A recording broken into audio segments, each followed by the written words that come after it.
आइए आज आप सब सुनेंगे आश्विन मास शुक्ल पक्ष की पापांकुशा एकादशी व्रत की कथा। आप सभी भक्तों को पापांकुशा एकादशी व्रत की ढेर सारी शुभकामनाएं। आप सभी के जीवन में लक्ष्मी नारायण की कृपा से आप सभी को सभी प्रकार के सुख और समृद्धि की प्राप्ति हो। लक्ष्मी नारायण आप सभी भक्तों के इच्छाओं को पूर्ण करें। तो आइए सुनते हैं पापांकुशा एकादशी व्रत की कथा।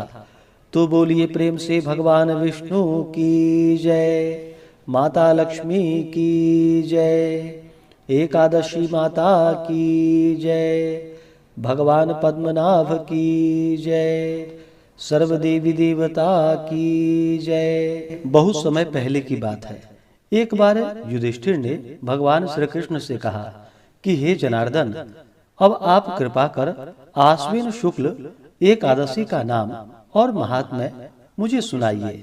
तब भगवान श्री कृष्ण बोले कि हे राजन, आश्विन शुक्ल पक्ष की एकादशी जो कि समस्त पापों को हरण करने वाली है और इसका नाम पापांकुशा है।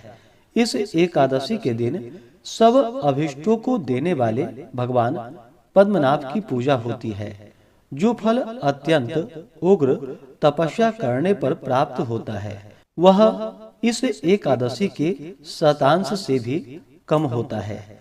जो मनुष्य शार गंगाधर भगवान विष्णु की शरण में जाते हैं, वह निस्संदेह ही यम यातनाओं से छूट जाते हैं। जो संयोगवश एकादशी को भूखे रह जाते हैं, वे भी यम यातना से मुक्त हो जाते हैं। अगर कोई वैष्णव भगवान सदाशिव की निंदा करता है, तो वे दोनों ही महान पातकी और नरक के अधिकारी होते हैं। सहस्त्रों अश्वमेध एवं राजसु यज्ञों के करने का महान फल इस एकादशी व्रत के 16वें भाग के पुण्य फल के समान भी नहीं है। इस लोक में एकादशी के समान पुण्यों का दाता अन्य कोई व्रत नहीं है। पापियों को उसी समय तक पाप समूह कष्ट देते हैं जब तक वह एकादशी व्रत करने का संकल्प नहीं करता। यह एकादशी व्रत स्वर्ग एवं मोक्ष दोनों को ही देने वाली है।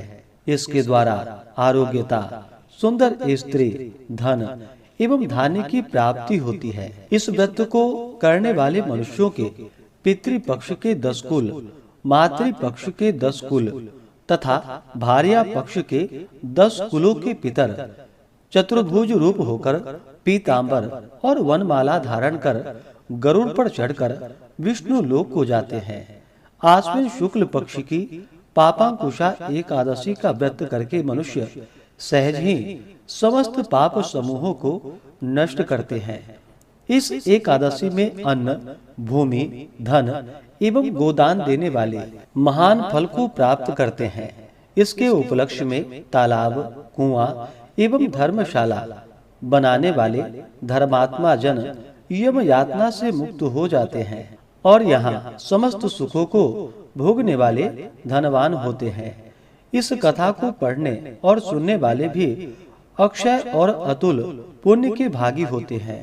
प्राचीन काल में विंध्य पर्वत पर क्रोधन नामक एक महाक्रूर बहेलिया रहता था। उसने अपनी सारी जिंदगी हिंसा, लूटपाट, मदिरापान तथा मिथ्या भाषण आदि में व्यतीत कर दिया।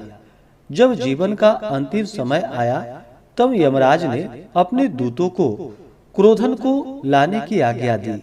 यमदूतों ने उसे बता दिया कि कल तेरा अंतिम दिन है। मृत्यु भय से भयभीत आक्रांत वह बहेलिया महर्षि अंगिरा जी के शरण में उनके आश्रम पहुंचा। महर्षि ने उसके अनुनय विनय से प्रसन्न होकर उस पर कृपा करके उसे अगले दिन आने वाली आश्विन शुक्ल पक्ष की एकादशी का विधि पूर्वक व्रत करने को कहा। इस प्रकार वह महापातकी व्याध पापांकुशा एकादशी का व्रत पूजन कर भगवान की कृपा से विष्णु लोक को गया। उधर यमदूत इस चमत्कार को देखकर हाथ मलते रह गए और बिना क्रोधन के यमलोक वापस लौट गए। इस प्रकार पाप रूपी हाथी को व्रत के पुण्य रूपी अंकुश से वेधन के कारण ही इसका नाम पापांकुशा एकादशी हुआ। इस दिन मौन रहकर भगवत स्मरण तथा पूजन करने से भगवान की विशेष कृपा प्राप्त होती है। तो बोलिए प्रेम से भगवान विष्णु की जय।